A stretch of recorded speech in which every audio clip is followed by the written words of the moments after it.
So, Rubin, are you ready? I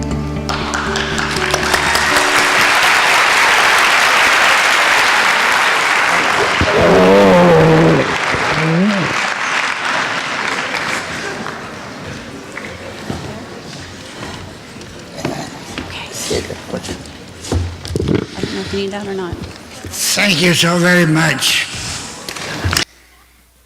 It's great to be here again. It always is. Since Miss Martin and I met, she is my favorite teacher. The best way for evil to flourish is for good people to say nothing. During the 1930s and 1940s, the world stood idly by and allowed Hitler to flourish. That's why we had a holocaust. The holocaust is something it's beyond anyone's imagination.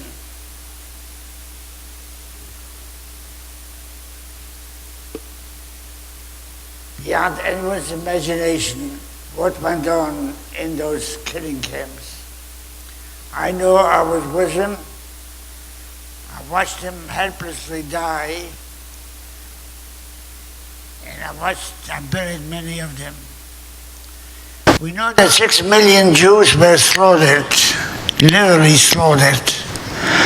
But what are 6 million? If we were to take every man, woman, and child in the state of Maryland, we would not come up with 6 million. Just think of the enormity. But those are numbers. What I be describing to you, parents, children, brothers and sisters, grandparents, friends, family, people like you and I. And why did the world allow it to happen? Not much has changed. People are being killed today as we speak, and the world is still silent. When the war broke out, I was 13 years old. My parents said, there's a war going on, we must leave our homes. We took a few of the things that we could carry and we left our home. It was a Friday at sunset. In Jewish religion, everything stops. We stopped in a field, we had a little food with us, we said our prayers, we slept out all night. The next morning we were ready to continue and the Germans caught up to us. They told us we're liberated, we're free, we can go home. We turned around and marched towards our home. Before we reached our town, the road divided. Those that went to the right, which my family were among them, came home safely. Those that went to the left, 272 men, women, and children were shot, killed. Their crime they committed, they were born of the Jewish faith. Monday morning, we had one synagogue. They made us come to the one synagogue, and they made us carry out the prayer books and the scrolls, which the Old Testament is written in, and they poured gasoline and they burned them. I assume they did it to scare us, to frighten us, to dehumanize us. We were also told that from now on we're to come to the town square every single morning and read the new laws specifically designed for Jews. Not what we can do, but what we cannot do. For example, if I walked on a sidewalk and a German approached me, I had to go on the gutter. I wasn't worried walking on the same ground. We were all identified wearing this yellow Star of David that we all have right now. If a German approached me, I had to go on the gutter. I wasn't worried on the same dirt as they did, and so many other things. I do not have specific dates, but I do remember the seasons. Spring of 1940, we were told to leave our homes and move into an area called the ghetto. I'm sure everyone here heard the word ghetto. But in this country where you have a certain ethnic group, color, religion, nationality, it's called the ghetto. But not the ghetto that I'm going to describe to you. They chose the biggest slum area they could find, and they told us to move in Each family was assigned in so-called new apartments. I come a family of 8. We were given one room, probably no bigger than the room you have at home. How do 8 people live in one room? Because we didn't have any mode of transportation, we took a few of the things that we could carry. As you can see on the first poster, we took a little bedding, pots and pans, little clothes, the bare necessities, and moved into that one-room apartment. In that room we had one bed, which my mother and my younger sister slept in it. The rest had the bed down over a stable. The nights are not as hot and humid as they are here, it's bearable. But in the winter time it gets very, very cold, below 0. Because we didn't have enough bedding, we literally wore our clothes 24 hours a day just to keep warm. But that was not a big problem, where we're going to sleep. If I was tired, then I'm sure most of you could lie down on this floor here now, stretch out my arms, put my head on it, and fall asleep. There were many more bigger problems than that. The summertime, what we did, we smuggled out of the ghetto, crawled on our arms and legs and our bellies to a field where the farmer planted some food. We dug up with our hands and brought it home. On the way, I was hoping I would pass a fruit tree, find a stone or a branch and throw up and knock down 1 or 2 fruits and bring that home. Once we brought it home, my mother had to ration it, because if it was raining, we could not crawl on our bellies. That meant nothing was coming in. But that's in the summertime. What about the 3 other seasons? Fall, winter, and spring, when nothing is growing. We had to find other ways, other means to get a little food in the house. In the summertime, as I said, on the way home, I was hoping I'd pass a fruit tree and bring that home. And once we brought it home, my mother had to ration it. Because the weather was bad, we could not crawl on our bellies, arms and legs. I think I keep on repeating myself. But in the other 3 seasons, we had to take chances. What we did, we smuggled out of the ghetto, made sure no one sees us, and knocked on a Christian door. Even though we knew they were most of them were very anti-Semitic, they didn't like Jews. But we had to take chances. For example, if I went to school, and we did not have any indoor plumbing. If nature called, I would not go out. We had outhouses, I would not go out, because kids used to sit outside. One hand stones, and the other hand sand, and throw in our faces. I could not sit with everyone else, because I was Jewish. And there were so many other things that we learned. I learned when I was a little boy. Somebody threw a rock through the window. Every Jewish home had shutters. Otherwise, we would get rocks thrown in, and so many other things. But we had to take chances. We smuggled out of the ghetto, and we knocked on a Christian door, hoping they would open up, and tried to sell anything of value. Not to give them enough time, and made it quick, not to give them enough time to call the authorities.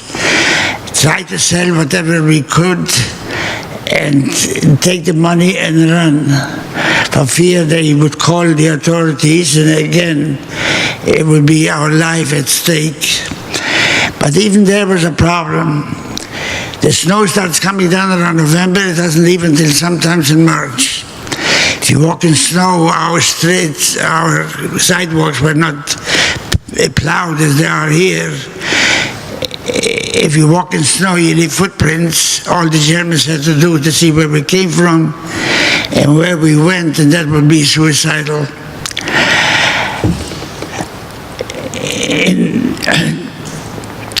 The purpose of the ghetto was to have all Jews concentrated in one small area, as you can see on the next poster. When they were ready to take us away, the able-bodied men and women take away beginning for slave labor, they had us all in one corner. All they had to do was come there and fish us out like fish in a pond. They had a list of every man, woman, and child. They knew everything about us. And they knew every age 8 and older. When they came, they knew who they wanted. April the 12th, 1942 was such a date. We heard there was going to be a roundup. I was 16 years old. My parents felt when they come, they're not going to take me. I'm a child. Little did they know then what was about to happen.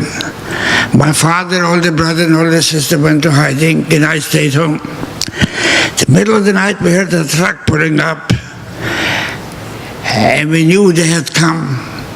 My mother immediately went to the door, knowing if she does not open the door, they're going to break it, and we had no way of replacing it.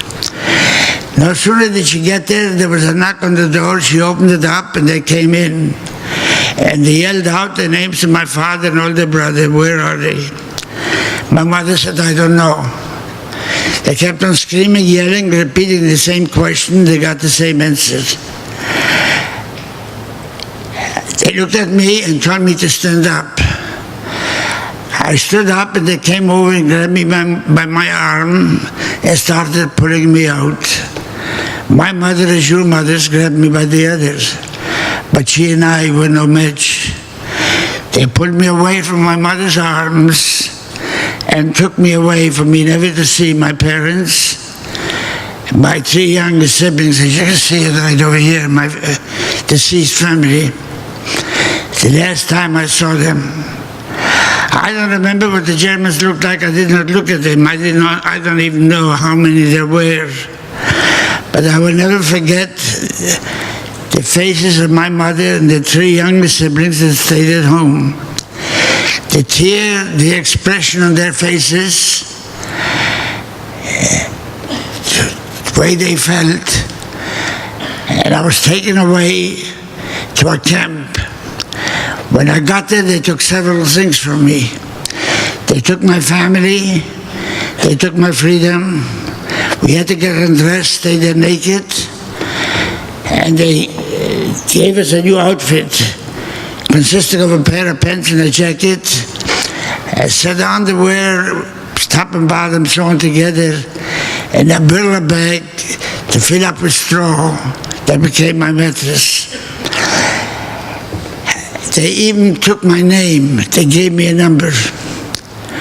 They gave me 25685 that lasted for 3 years. Then we were assigned to a barrack. When I speak of a barrack, I'm not speaking the kind of barracks as we know them here, made out of cinder block, indoor plumbing, windows and doors, all the amenities as we know it. These were huts. If you ever been to the National Holocaust Museum or you go there, you'll see pictures of them. They were made out of boards.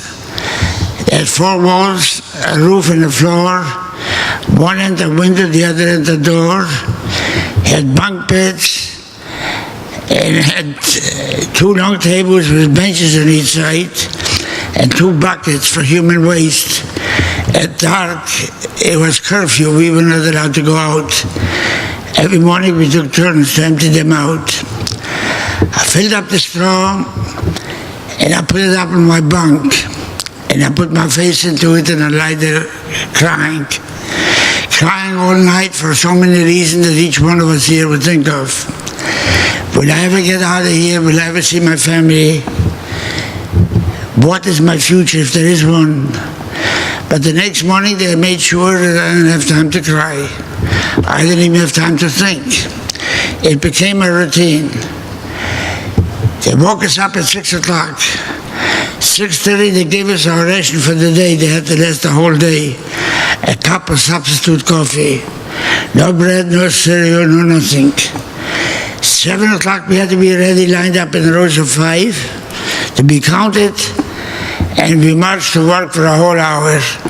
First day we came there, they gave each one of us a shovel and told us if we lose the shovel we have to dig dirt with our hands. We worked from 8 till 12 non-stop, no matter what the weather was. 12 to 12:30 we had a so-called rest period. And we had to use every minute of rest we could. If the weather was nice and wasn't too cold, I would lie down in the dirt and stretch out my arms, put my head on it. The kind of work we did, we leveled the grounds, we moved mountains into valleys so they could build ammunition factories. I assume they did it so they could build ammunition. They wouldn't let us build the ammunition factories for sabotage or whatever they had in mind. Then we worked from 12:30 to 6, again non-stop. 6 o'clock we were counted and marched back to camp for a whole hour. Can you imagine we had to be outside on a hot summer day? The temperature is 90, 95, 100 degrees. The sun beating down on you, whatever you would be doing. We had to work, and you don't have a drop of water, what that would feel like. On this winter time, your parents wouldn't allow you to leave home without. We did not have. We didn't have the kind of clothes that they make you wear it. We did not have heavy coats, sweaters, gloves, scarves, hats. All the things that you're wearing, we're out there on a very cold, windy day, snow, blizzard, temperatures are on 0 or below, and we don't have a hot cup of coffee. We had no choice, we had no one to complain to. We got back to camp around 7 o'clock. In the middle of the camp was one erected house, about a dozen showers on one side. And on the other side, boards cut out with holes that we use for toilets. We had a half an hour's time to use it. We were about 1,200 men, give or take some, depending on how many died. 30 minutes is 1,800 seconds. Divide that by 1,200, you have 1.5 seconds to use each facility. It takes longer than that to get in. The first few men that got in had a little hot water, the rest of us cold water. In the summertime, any kind of water was very refreshing and very welcome. What about on a cold day, when the temperatures are 0 or below, or even below freezing? Even if I had the opportunity to get in and get a little hot water, I would not do. Because the things that we all take so much for granted, we did not have. We did not have a towel to dry ourselves off. We did not have any toilet paper, tissues, toothpaste, all the things that we find in our bedrooms. What that meant, we walked around for weeks and months without putting a drop of water in our bodies. If you don't bathe, lice form and they're very infectious, usually typhus, and that's a killer. When I was liberated, it took me 7 months before I could see the color of my, original color of my skin. I had 3 years worth of dirt on my skin and 2 years from the ghetto. At 7:30, they gave us our ration for the day. I'm sure you studied in school or you were told home by your parents the kind of food we must eat or you must eat to stay healthy. To me, anyone that survived the camps got to be the greatest miracle around. In the whole time that I was in the camp for 3 years, not only didn't I eat, but I didn't see a fruit, a vegetable, piece of butter, drop of milk, all the things that we are told to eat. They gave us a small portion of dry bread and a cup of soup made out of rutabaga that would feed the cattle. That had to last 24 hours. Keep in mind, we didn't just sit around, we worked on so little food. People kept on dying just from starvation. In 1943, we were transferred from one camp to the other. The difference was, in the first camp we had the military. These were middle-aged men. They weren't able to fight on the front. They weren't so terrible. If they left me alone, they were angels. But in the next camp, we were dealing a different kind of guard. Again, those of you that were at the museum or will go to the museum, you see them on the 4th floor. These were Hitler's elite. I cannot describe to you the cruelty, the punishments that they inflicted on us. The two most often punishments that they inflicted on us were the specially designed deaths like they would tie our necks in and our feet and use the whip. Sometimes 25, sometimes 50 lashes. Sometimes they allowed us to keep our pants up, other times we have to pull them down.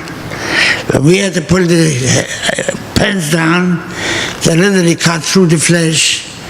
When they were finished, all we could do was find a rag, clean ourselves off without water, and wipe off the blood, but make sure that we go to work the next day. The other one you guys may want to try, take some of these chairs, pick them up by the front legs and crouch down on your toes. Don't put your heels down, because the back has weight. It pulls you down. If by accident I fell back and my heels touched the ground, they would turn over the same timer and start all over again. The food and the work was about the same. At the end of 1944, as the war was coming to an end, they told us we were going to liquidate the camp. I was in 6 different ones. This was camp number 5. We had to learn how to improvise some things because we did not have a Band-Aid. We didn't even have an aspirin. Some of the things we did, I'm not going to tell you. It's either personal or too graphic. But I learned if you take paper, put it between your clothes, it keeps the wind out. Therefore, it keeps your body temperature in. I took a cement paper bag and I put it between my clothes. And the only other belonging I had is a lousy blanket. They gave each one of us a new pair of shoes with the wooden soles.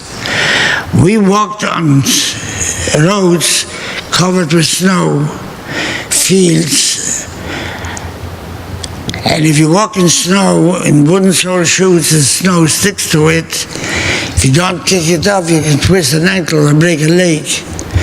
The weak ones, when they kicked off, they fell down. They would shoot them in a truck with fire gas to pick up bodies like you pick up trash on a highway.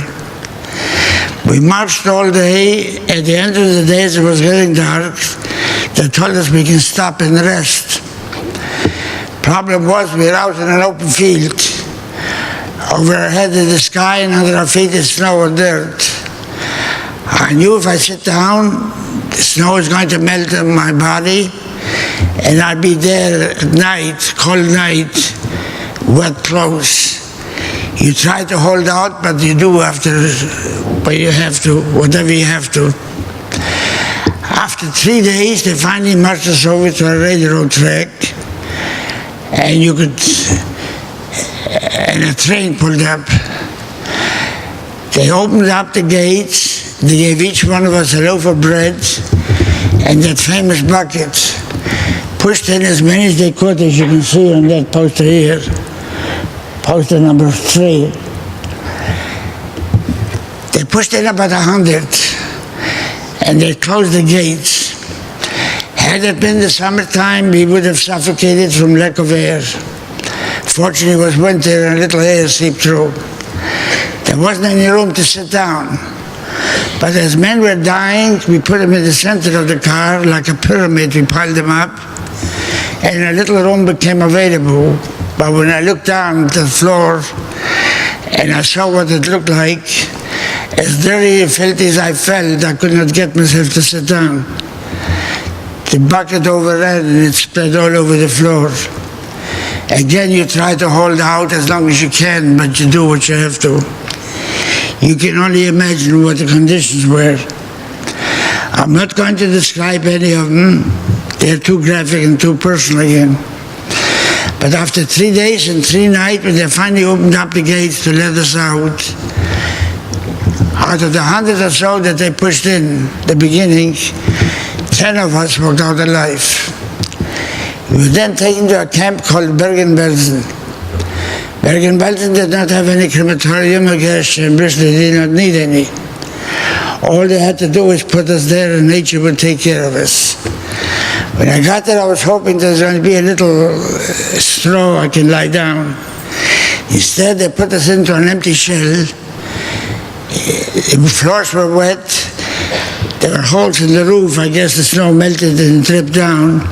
We sat down between each other's legs, and like a domino effect, we fell back and fell asleep. The next morning, it became a routine for the remainder of my incarceration. They woke us up between 4 and 4:30, made us go outside, line up in fives, to be counted and wait for them to come around between 2 and 2:30 to count us. They turned on the water between 10 and 10:30, but we were not allowed to get out of line. I literally prayed for rain or snow. If it would rain, I would just put the palms of my hands out and try to catch a few drops of rain, anything to get a little fluid in my body. If it snowed, I would just take it off my clothes or get down the ground and get some from out of this dirt or whatever to get some fluid into me. After they came around to count us, they gave us our ration for the day. And the whole time that I was in Bergen-Belsen, I never even saw a piece of bread. They took that away from us.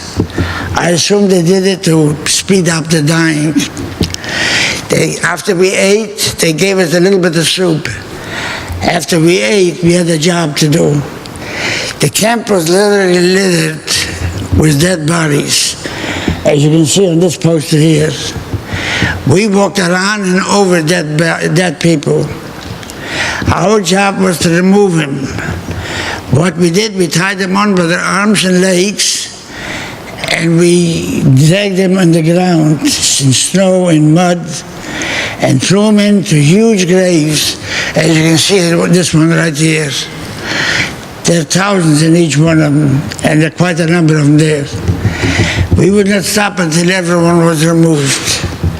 After we finished our job, we just stood around outside because the stench inside was unbearable. You never get used to it.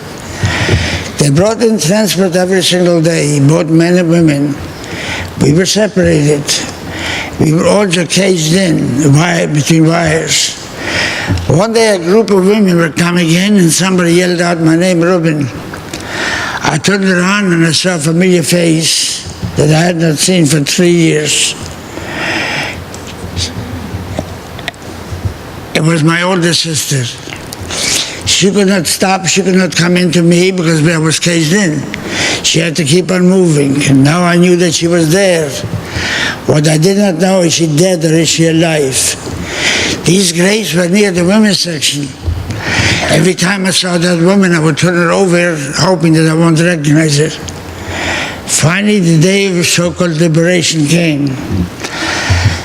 I say so-called liberation. A couple of weeks ago, I observed the 70th anniversary of that so-called liberation. The reason why I say so-called liberation, I am still here. What about all of those that finally were liberated, finally saw a little daylight, or just a little before liberation, they were almost there and are in those graves? Among those that died in Bergen-Belsen, and she's there somewhere, a young lady, I'm sure all of you will know her name. Her name is Anne Frank. I keep on thinking, what would have Anne Frank accomplished? What would she have achieved? What would she have contributed if she had been alive? What if Dr. Sabin had not escaped from Nazi Germany? How many of us here would have polio today? Or the founder of Intel would not have been saved by a Christian family, would have been an Intel. We know those names. I know these 5 names, I know these 5 faces. What would they have accomplished? We never know. And again, it comes to my mind every time I think about it. Why? Why did the world allow it to happen? Why is the world allowing it to happen right now as we speak? People are being killed every single day, regardless of their nationality or religion. We're still silent. When I was liberated, I was as close to dying as anyone could be. If you look at that last man over there, put my face on it, you could see me right there. I could not walk. But I saw some men going to a warehouse, and I figured there must be something I might want, but I couldn't walk. I dragged myself over with the last bit of energy in my body. When I got there, I saw bread. I cannot tell you what that bread looked like to me. We take it for granted. The biggest lottery couldn't have looked that good to me as that bread. I pulled over 4 small loaves of bread. I put 2 of them in my coat, between the lining and outer fabric, lice and all. And somebody saw me having the other 2. He took them away from me. I couldn't even get up to try to wrestle it out of his hands.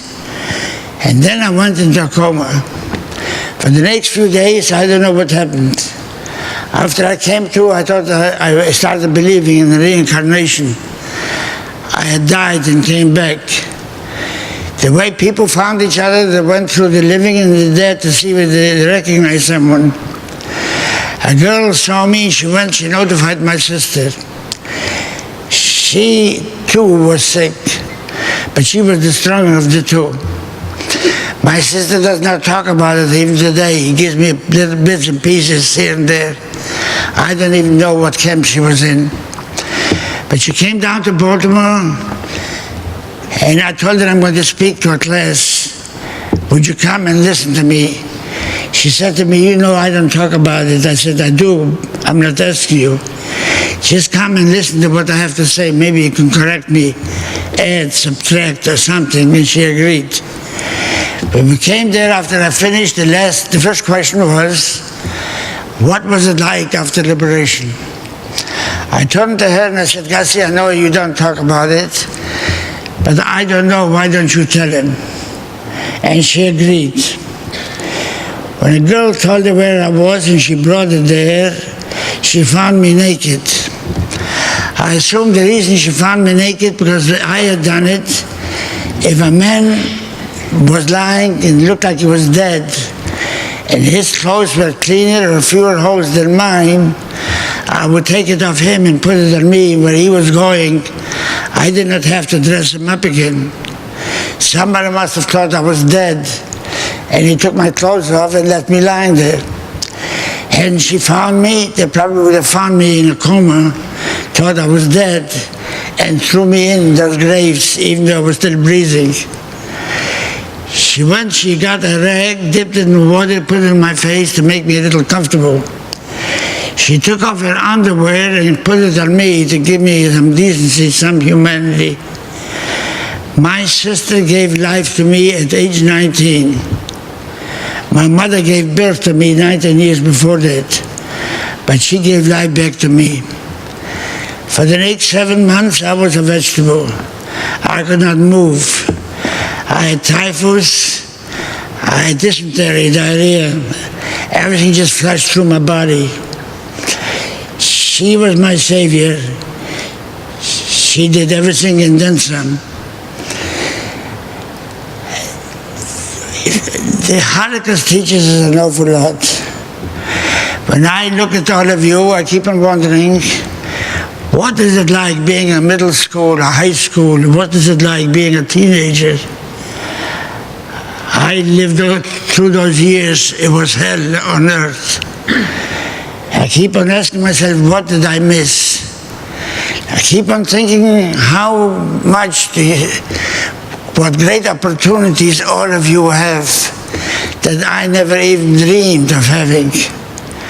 You're so lucky, so fortunate to be born here, go to a school like this or any school, and be able to do the things you're doing that I never even thought about.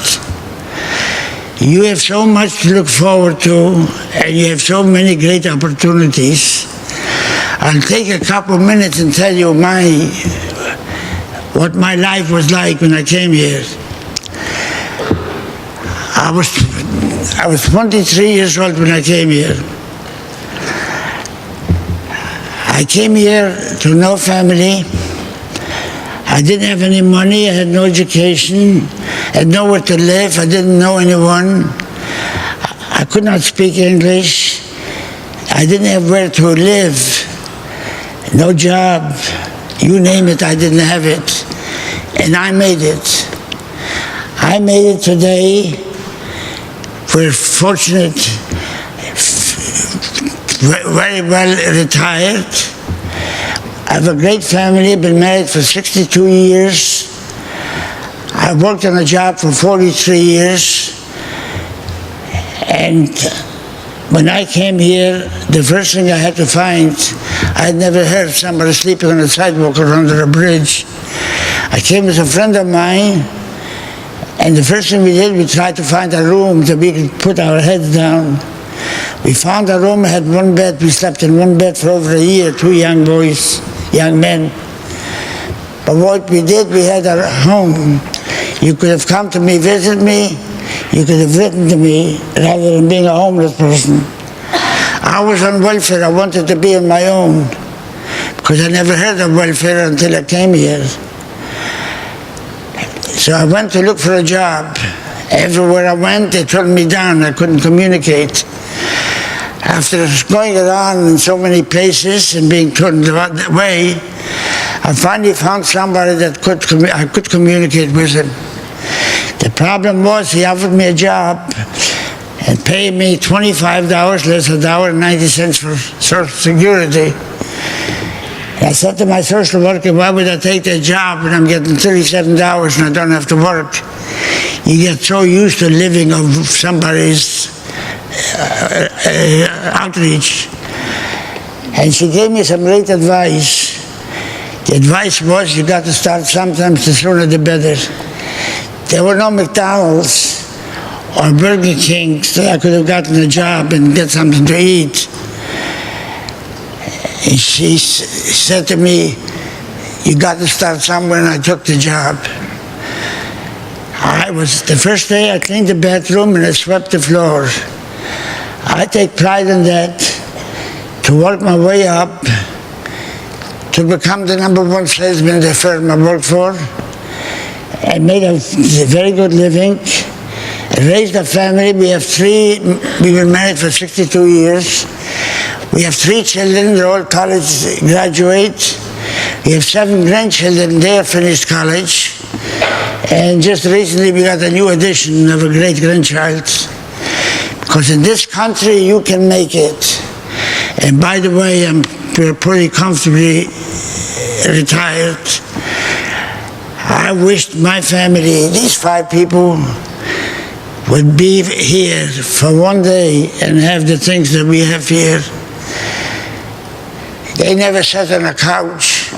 They never slept on a mattress. They never took a shower as we know it here. My mother never turned on a button, a washing machine or a dryer or on the stove. We have all of these things that we take for granted. You have some of the greatest opportunities anybody in the world has. You can go, you can become whatever you want to be. And I'm speaking not from a book that I read. I'm speaking from personal experience that happened to me. Can you imagine what you can achieve? You're being taught how to do everything. I had to teach myself. I made a lot of mistakes that you can avoid. I had nobody to help me along. You can make it. Don't let anybody tell you that you can't. So many kids wish they could be in this auditorium right now. You have families. You have parents, hopefully you have siblings, and grandparents and large families. They care about you. That's why they send you to school and looking forward to get a higher education. Don't pass that up. I had 6 years elementary school. That was it. I had to learn myself.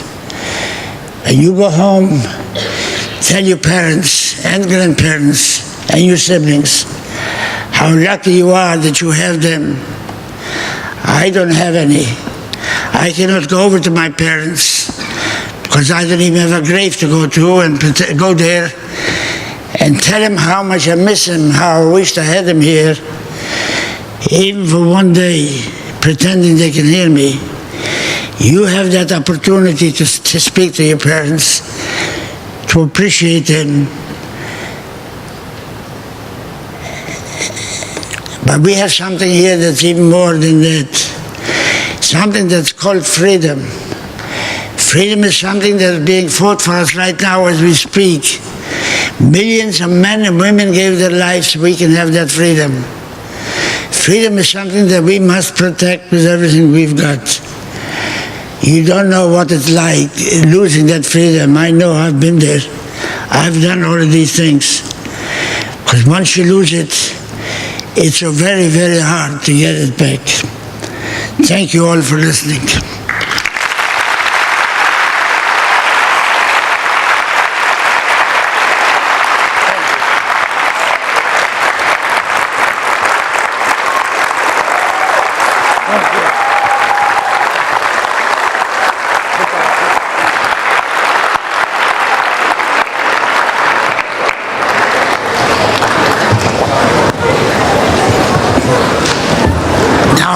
Now it's going to be your turn.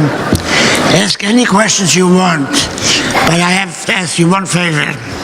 Come on up here, and because I want to hear you from there, so I can answer every question that you have. And those of you that have questions, come on over here and line up, so we can get as many as we can in. Okay? Let's see first hand. Anybody?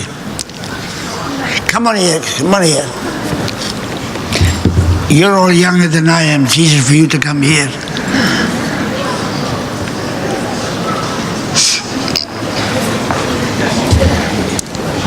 Come on here. Into the speak in the microphone. Go ahead. How do you move on day by day? What do you, like, when you think about what happened, when you think about your family, is there anything you can do to, like, move on? Yeah, very good question. Did you hear the question? Yes? No. What do I think every day? How do I move on? Today I have a family to think about. And before I had this present family, I had a family in my mind that they're going to come along, they're going to be okay. The one thing I never did is gave up hope that I won't get out or I won't see anybody. The only thing I was afraid, if I find them, will they look at that man up there at the end? And that was the key to my survival. Never giving up, and of course luck. You got to have luck. Today I live not for myself. I have to live for my family and for the future. And that keeps me going. Sometimes when I have a bad day, I take inventory of myself, of what I have, the family I have, the things, the support I have. And that keeps me going, and that also cheers me up. Don't ever give up, no matter how bad you have it. There's someone out there that has it worse. And you have that kind of attitude, and attitude is very important. You'll never be sad. Okay? Thank you. Thank you.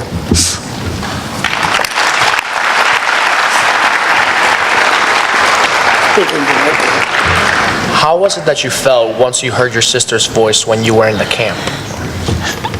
It's been 70 years. I do not really remember. Of course, I wanted to see her, but I couldn't because we were all caged in. Men were separated from women. I didn't see her until after liberation, and she found me. But she found me. I was in a coma. I don't remember much then, so I assume I didn't feel great. But again, like I said, I've seen people giving up and died overnight. literally overnight. There was one man next in the hospital, makeshift hospital.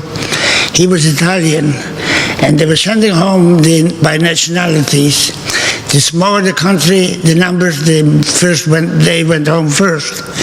It seems the Italians must have been the smallest number, and they told him he's too sick, he cannot go home.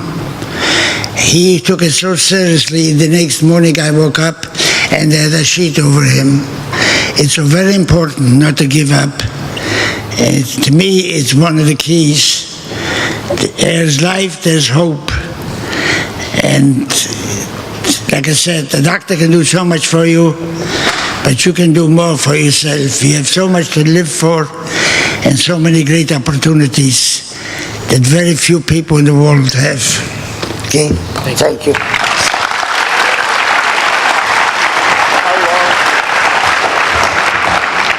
How long did it take you to get used to life in America? How long what? How long did it take you to get used to life in America? It took me quite a while. I don't remember how long. When I first came, I was very disappointed because everyone told me when you go to America, when it rains, money comes down. The first rain I experienced, I got wet. And I was disappointed because I felt that I suffered so much and people did not help me. But it was up to me to get on my feet the way I am today. As I said before, I started working and worked very hard. Then we got married, and when the first child came along, we made the decision ourselves. As little as I was making, we decided that my wife is going to be a stay-home mom, take care of the children, and I'll work a little harder to put the bread on the table. It worked out very well. We're proud of that. And in this country, you can do it, and I can understand. Matter of fact, if you see people coming here from immigrants, they're not in line. They're out of working. They have little businesses. They getting some jobs. They're hustling. And that's America for you. You can become self-efficient no matter how it is, and education is good. But if you cannot study, technical school is great. We all have some quality in us, some abilities. We just have to find it and use it. And once you do that, if I had not become a salesman, I would have been good to be a carpenter, a plumber, a painter. I could have made a pretty good living at that too. Because here you do have the opportunities. When I see a wealthy person, I'm not really very sympathetic to them. If I can go to work, so can they. It's just you got to be responsible. That is the key to it. Responsibility of what you're doing. You got to be there. And if you have that responsibility, you are going to make it. You may not be a Bill Gates, but you can make a living and raise a family. Okay? Thank you.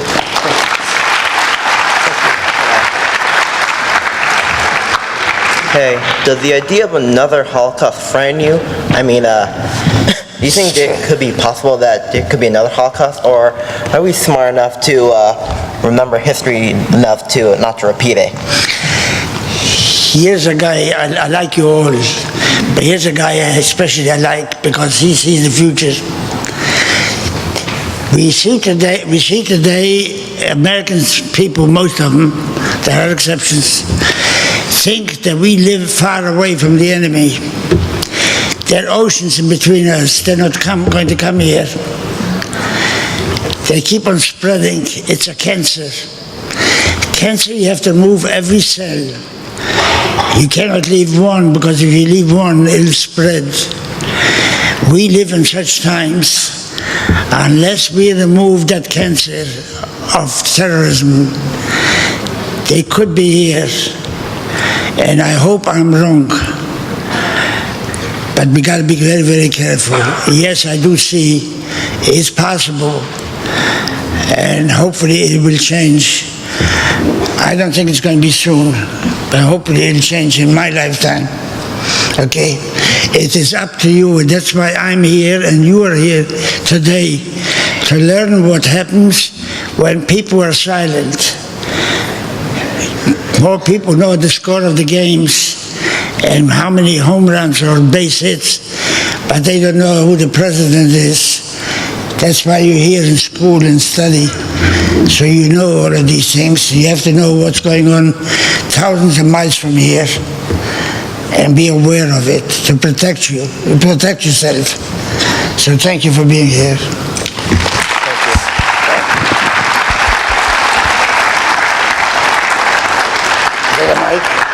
Okay. All right.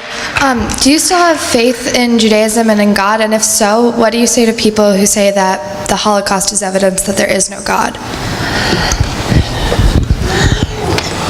Whatever I'm going to say here, whatever I'm going to say here, faith is a very personal thing. It's not how I feel or how you feel. It's what each one of you here, of us, feels. And whatever I'm going to say, don't go by me. You keep on doing what you're doing. If you believe in faith, by all means continue. If you don't, that's up to you. I was born into a very religious family. We practice religion to a T almost. And I was that way in the camps. When I was in the camps, I said my morning prayers, I knew in my heart. When I went to work, the morning prayers, and the evening when I went back to camp. I practiced that religion after the war too. I have two daughters. We have two daughters. And we sent them to Israel to know the background. Because Jewish people believe in the state of Israel, it's our homeland.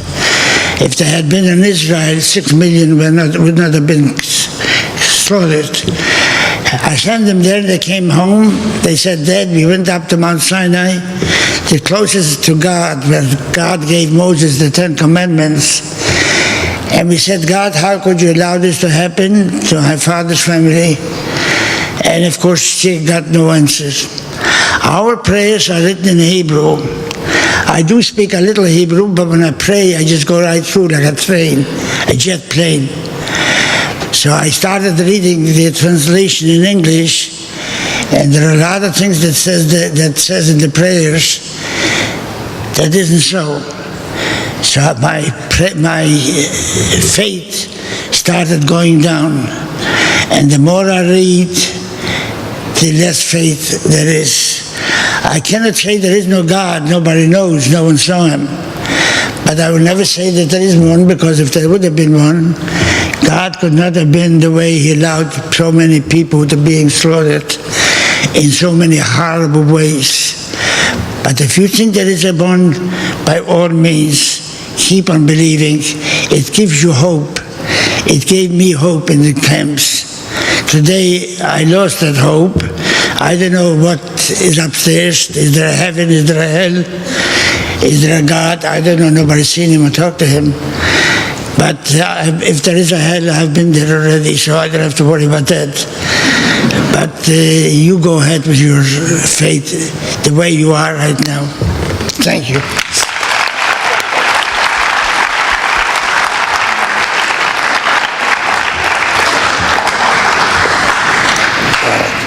Do you still have nightmares or do you have nightmares or flashbacks of your childhood? Yes, I do have flashbacks. Sometimes they come for quite a while, then they leave me for a while. I had one last night, and when I got up, I was more tired than when I went to sleep. But that is something that I know I'm going to have for the rest of my life, and I have to get used to it. I cannot change it. I do not go around constantly thinking about the Holocaust. But at the same time, I do not want to forget. I cannot forget. I believe they watching me and say, Rubin, continue to educating people. And nothing better than seeing such a great audience here of young people. You are the future of this country, of the world. You are the future leaders. So I will keep on doing what I'm doing for as long as I can. And when the time comes to sit down, I hope I have a long time to go. But I'll continue doing what I'm doing today. Thank you.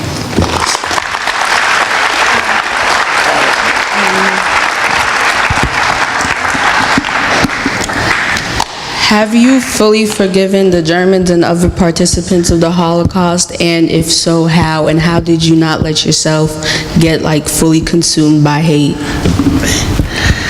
Some great questions here. I have not forgiven the Germans, those that committed the atrocities. But I do not go around and hate Germans, no matter who they are, unless I know what they are, how they feel about the whole thing. It's like for me to go around and say somebody killed a 5'5", my size, and say that all 5'5" people are evil, because most of them are not. The evil Germans I will never forgive. And I shouldn't call them Germans, Nazis. The Nazis I will never forgive. But I have nothing against the Germans. They didn't do anything to me. Not every German was a Nazi. Not every Pole was anti-Semitic. I used to go around that way. I didn't know any better. My wife told me, she said, if you go around and hate, the only one that suffers is you. If I go around and hate, Hitler would have won over me. He would have killed me, not physically, but psychologically. I would have been the one that suffers. He doesn't even know. So don't go around and hate someone because I'm white or black or whatnot. If I am an evil person, yes, hate me, but let me know. So the other person should also know that you hate him. But you can't go around and hate someone that you are not guilty of or you haven't done. And I do feel the same way with the Poles. Those that went threw rocks in my face, in my apartment, I won't forgive, but I don't know who they are. So I cannot go around and hate every Pole or every German. Okay? Thank you.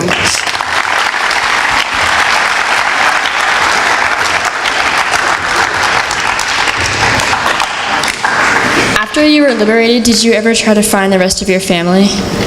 What? After you were liberated from the camp, did you ever try to find the rest of your family? No, I did not try to find because I could not travel. I was a sick man, sick boy. My brother did, and if they would have been alive, they would have been found 68 years ago. Because someone saw somebody and told them, I saw Rubin, I saw that one, I saw that one. And that's how we all found each other. And reading through papers or whatever, I couldn't, because I could not travel on my own. I had to be, my sister was my nurse, my guide, she was everything. And she had her hands full taking care of me. Okay? Thank you. Thank you.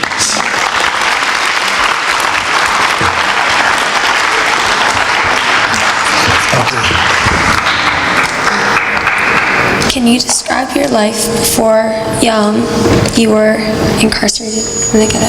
Can you translate that to me? Can you describe your life before you were taken by the Germans? Thank you. Can I describe it? It'll be strange to you because you never had that kind of life. I was born in poverty.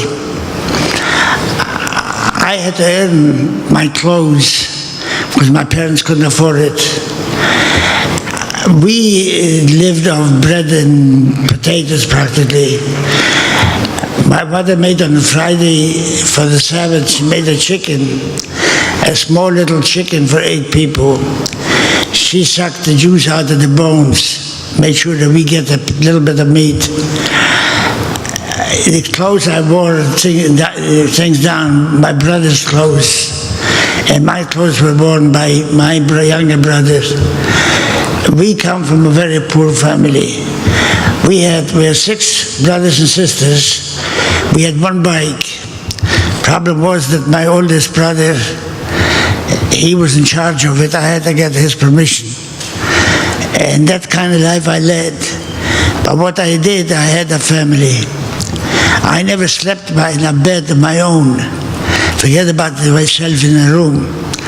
I always slept with my father, that I remember. And my younger brother and the older brother slept in another bed in the same room. And then we had another bed there, 2 two of my sisters slept. And in the kitchen we had one bed. We had 4 beds for 8 people. It was very poor, but you get so used to it that you don't complain. Having a candy, I used to push carts and get a nickel. So someday I treated myself to a candy. And matter of fact, we had a reunion in Florida from my town. And since we haven't seen each other for so many years, everybody said, well, I'm so-and-so, and I'm so, and my parents did such and such jobs. There were 2 sisters, and they told me, the way they introduced themselves, that they said, we are the ones that had the ice cream, selling ice cream. And she remembers the kids that used to stay there with their tongues hanging out. I said, one of those kids is me. You're just lucky. You're so very fortunate. You might not think that you have a lot, but you do have so much to have today and to look forward to. Take advantage of it. Don't ever give up. Okay?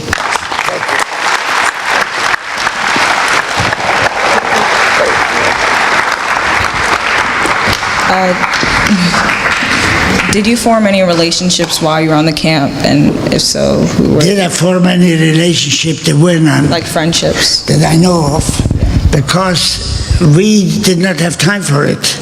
And we learned not to get into large groups, because if you saw Schindler's List, they used large groups for targets. And once I came back home from work, I wanted to get a little bit of food, and then I needed that rest. I was tired to get ready for the next day. And we worked 6 days a week out on the field. And on Sunday, a lot of times, they made us turn our coats around and button them in the back, pick up the front. Somebody would put a couple shovels of dirt and carry it from one corner to the other and went like around with it, just to keep us busy. I guess they felt that would speed up the dying. They did everything they could just to get rid of us. So there was no...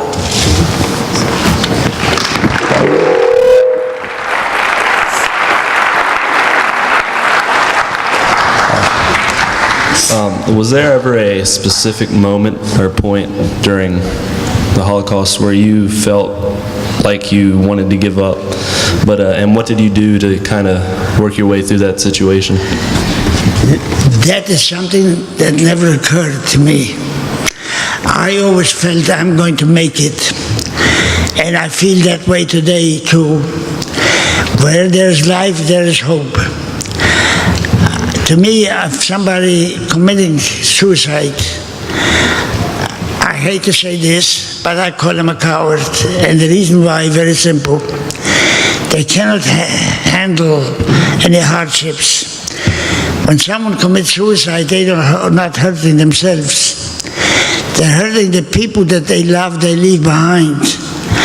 I know I have saved a number of them, I don't know how many. Especially girls wrote to me, they wanted to commit suicide. They were giving up. One girl wrote to me that her friend was raped by a guy and she committed suicide. She was raped by the same guy and he impregnated her. She too wanted to do the same thing until she heard me.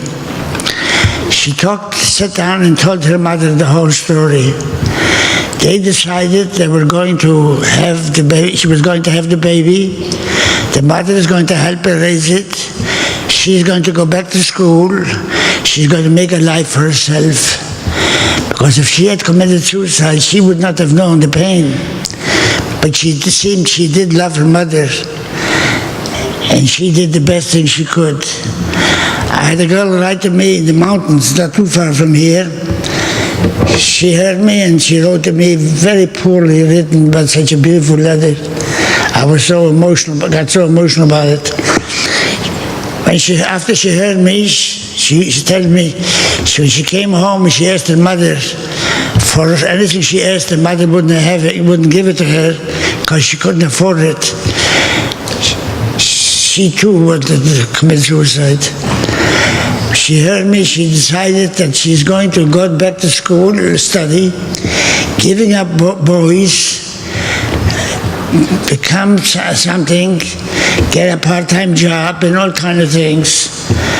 I take pride in that, but I am all very, very happy for those girls, even those that did something and didn't tell me, and there must be some of them.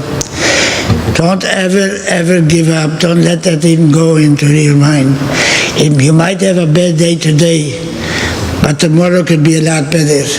For as long as you're alive, your life can improve and will improve. Just pull yourself together and do what I did. Live for tomorrow, not for yesterday. Okay?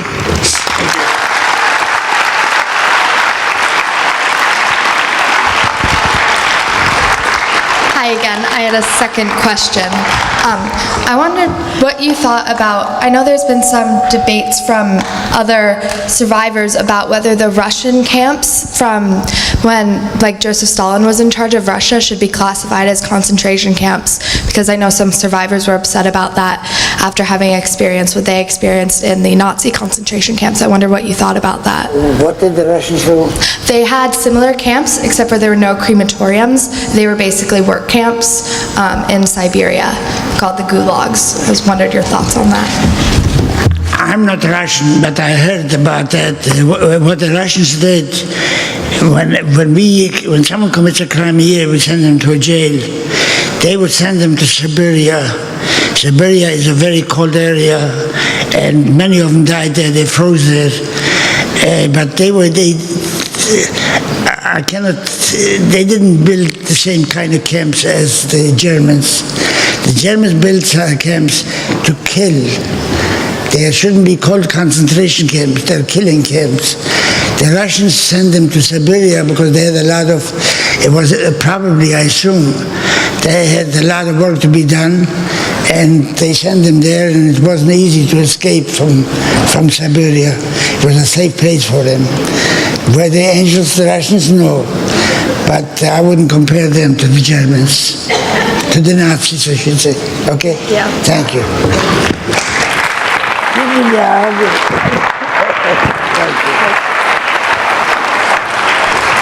Those girls that I didn't give a hug, I'm sorry, but you can come back for it. So when you were liberated, which nation liberated you? The United States, the British, or the Russians? I was liberated by the British, and they did a very poor job. When the Americans liberated, the first thing they did, they gave them some food that they could digest. Those sick ones, they opened up some hospitals, and they put them in the hospitals, and they were doctors there, and they took care of them. And I can only speak for the British in Bergen-Belsen. When they came in, they gave us a can of bacon, a can of sweet condensed milk. It's like putting gasoline on a fire. Our stomachs were not used to it. We hadn't eaten for 5 years. And what they did, it gave us diarrhea. All of us, most of us, if not all of us, had typhus. And typhus is an infectious disease. It spread. And diarrhea and fat, the wrong food, and typhus is a very bad combination.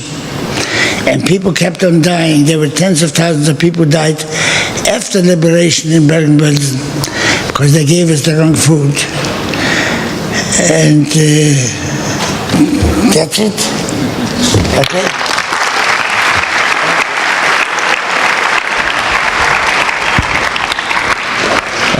Looking back at Hitler's rise to power, are there any signs that you wish the world leaders would have seen so they could have stopped him earlier?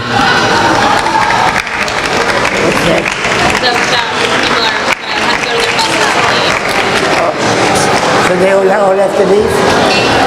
I'm going to say, Okay, I don't let them go. All right.